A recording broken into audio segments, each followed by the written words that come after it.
Hey guys, Ash here, Raid Shadow Legends. Welcome to the video. Sending some love and some positive vibes your way, especially if you're going through something and you need them out there today. Guys, as you can see, we're trying something a little bit different today. Honestly, a beautiful winter day, and I figured I'd bring you guys for a walk with me rather than me just kind of, standing in front of the green screen like I typically do. Want to start doing this, here and there in the future as well. But today, I have to talk to you guys because listen, I'm a man of my word. I like to be critical about the things that I love from time to time, right?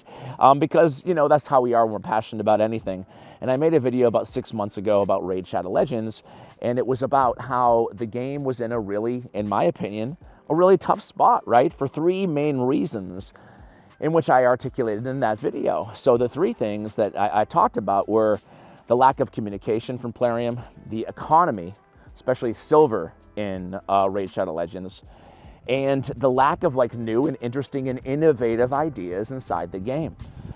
And now 6 months later, things have really turned around. And I want to make a video kind of updating the state of the game. And that's what I intend to do today because listen, I think I'm a big believer in life that you can, give credit where credit is due when things do change for the positive, not just continuing to find the next thing to complain about, right? So that being said, there's certainly ways that the game can continue to improve, which I'm sure we'll talk about a lot. But I wanted to talk about how things are now, 6 months after I made that video. I cited Google Trends in that video, the downward trend of interest in Raid Shadow Legends. I also cited, a bunch of YouTubers kind of not covering the game anymore. People kind of leaving the scene, switching to other games as well. Moreover, there's so many OGs in the YouTube space that have just stopped uploading. Some just, for other reasons, not covering Raid as often as they used to. I'm happy to report that there's been so many amazing creators emerging in Raid over the last year. It's been incredible, really. And I'm also, when it tying into the communication end of things, I'm really excited to see Plarium collaborating with other content creators, not just myself and Hades as they did previously, but bringing in new guys, MTG Jedi and Boozer and Nubs. Not to say they're new, I'm just saying collaborating with them, doing more interesting, communication with the community through games and fun activities and stuff like that. I think they can, always improve things in terms of communication, but I think that, content creators, emerging new content creators as well, Cruisen I saw on the most recent Plarium interview as well. I think it's a good way to collab, is to kind of, between Plarium and creators, is to use that as a conduit for, or as a vehicle rather, for information sharing about the game and their plans. So, we can look for more there, I think, going forward. But I do think that that was a good step in the right direction. But the economy, you guys know, the biggest thing that Raid has done this year, the biggest thing, in my opinion, even more than Grim Forest, was actually the amazing free gear removal, right? I talked in that video at length about the jokes that were their responses to the silver economy. Let's just remove the gear removal cost. I know it's scary, Plarium, that you might lose a little bit of money. You'll never get a cent out of me! Never!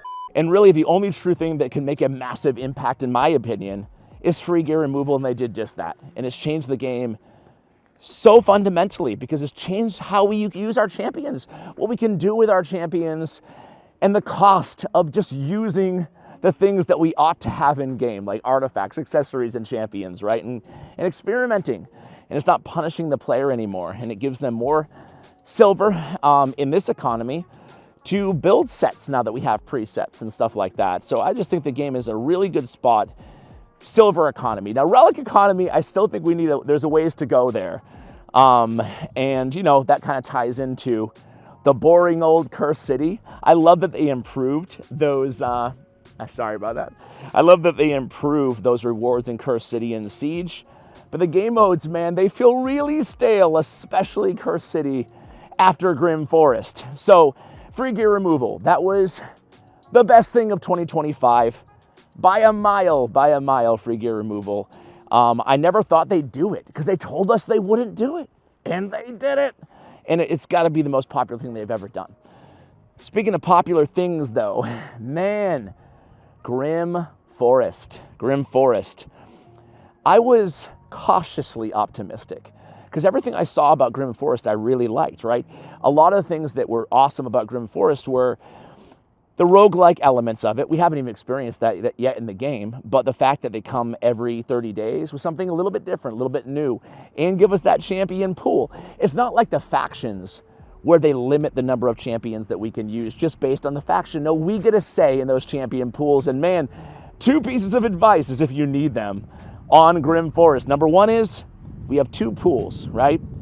Put all your DPS in one side and all your support and revivers on the other side, because they're gonna pull equally from both pools, right? So obvious advice, but split them up.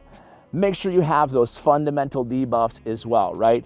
Specifically heal reduction for that stupid chest, for the Mimic, but make sure you have some of your fundamentals on both teams as well, right? But Grim Forest, my favorite part of it is, even as an endgame player who, yes, can just blow through the content, can brute force it, I like how accessible it is, and I like the elements of choosing. I've always been a fan of this. You know, I love like Dark Cells and games like that, but or Dead Cells rather. But I love that we can choose our bonuses and the curios and the trait cards as we go to make everything more powerful on our accounts. That way, if we're struggling to begin with, if players are struggling, well, there is a way to get better as we go, right?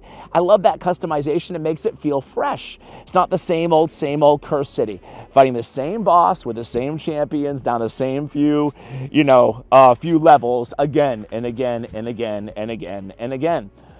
So the only knock I've seen from the community regarding Grim Forest is the difficulty from endgame players, And I'll be real with you, as an endgame player who, again, has no challenges with Grim Forest, I don't mind it.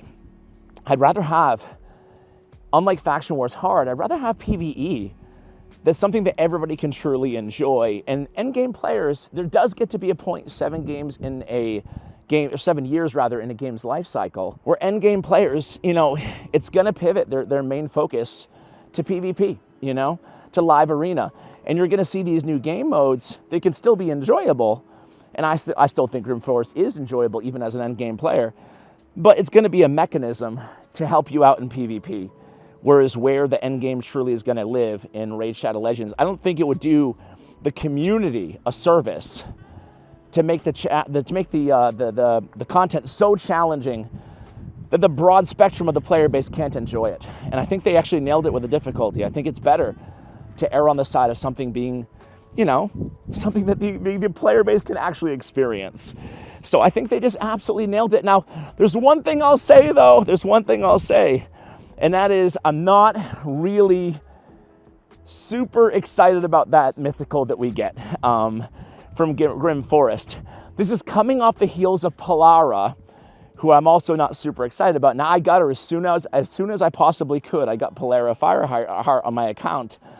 And she's a cool champion, but she's not a good champion, The design is good. The power to me isn't there. I like her, but I don't think she's powerful. And I fear that might be the case with this one, but it's okay. They can go and buff that. It's not the end of the world to me. I think the gear is good, Mercurial gear. I think the relics are really, really good. I think the rewards are pretty good. I think the community at large loves the update. It's been the most popular update in Raid Shadow Legends history. They did it. I gotta hand it to them. They addressed the economy. They addressed the communication to an extent. And they came up with a freaking banger of an update. Plarium, good job. So, guys, I had to eat crow a little bit because I think in that video, or in the second video that I had, kind of a response to Plarium's response on my first video, I think I mentioned, hey, if they fix these things, I'll be the first guy to make a video apologizing or make a video giving credit where credit is due, and that is the intention behind this video. So guys, I'm gonna end it there. Hope you enjoyed this little walk in the woods here. I'm actually with the little guy. Say hi, Charlie. We're gonna go for our walk now.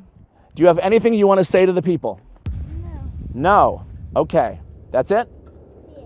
Okay. Well, I'm going to give Charlie the final word, guys. We are out. Good job, Plarium. Let's just hope.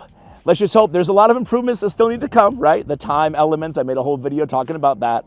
But let's hope that 2026 is as amazing of a year for Raid as 2025 was. Guys, there it is.